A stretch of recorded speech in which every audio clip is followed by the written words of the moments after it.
आपने आपकी आंखों देखा है दृश्य है ना। मेरा आंखों देखा दृश्य है।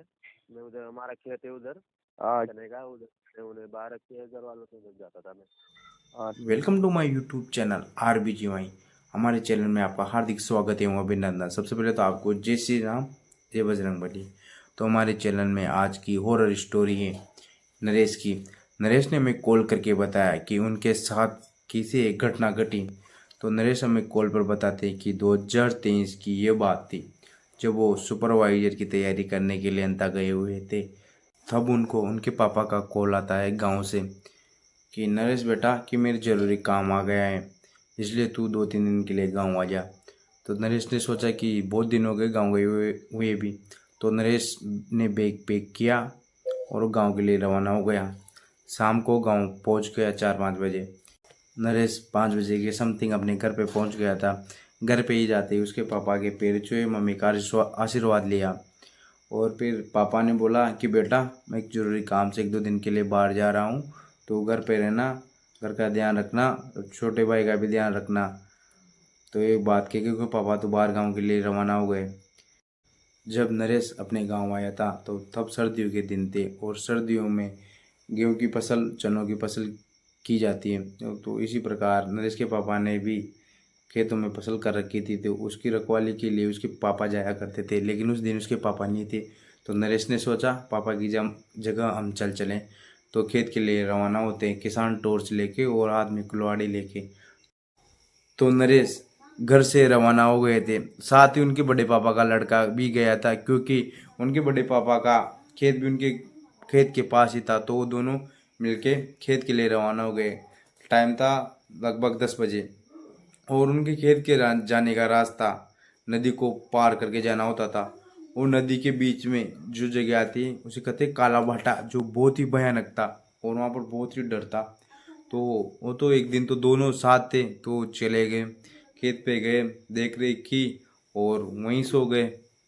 फिर सुबह 5 बजे उठ के वो घर पे आ गए रिटर्न, और जो भी दिन की प्रक्रिया थी वो उनकी रही। उन्होंने अपने दिन की दिनचर्या पूरी की, शाम को खाना खाया।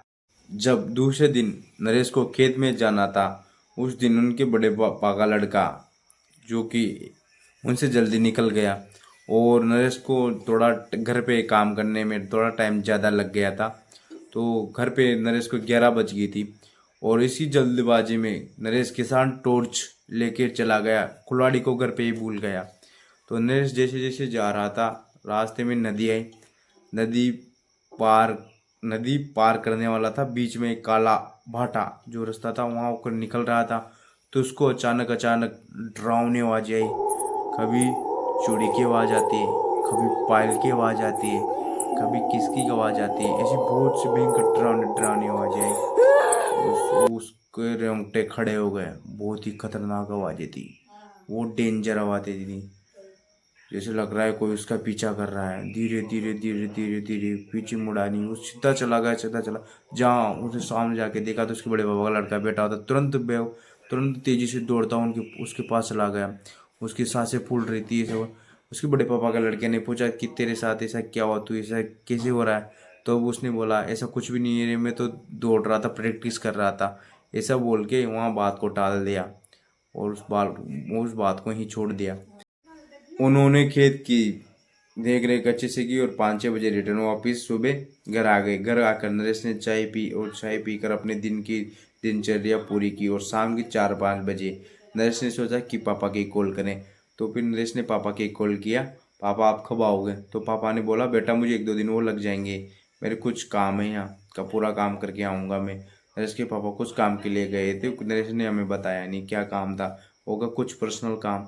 तो नरेश ने सोचा कि आज भी फिर हमें ही चलना पड़ेगा। तो नरेश को डर था कहीं ऐसा नहीं हो जाए।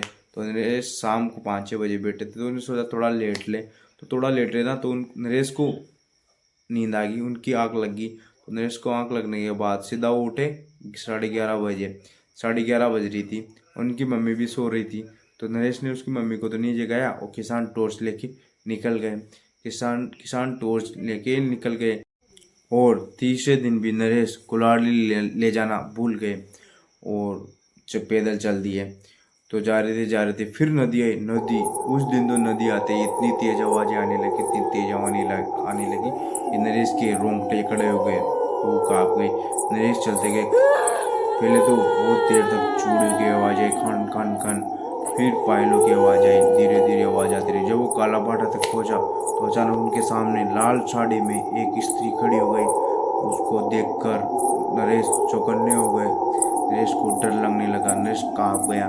ऐसे में वो डरते डरते काला बाटा को पार करते हुए अपने खेत पे पहुंच गया, जहाँ उनके बड़े पापा का लड़का बैठा हुआ था।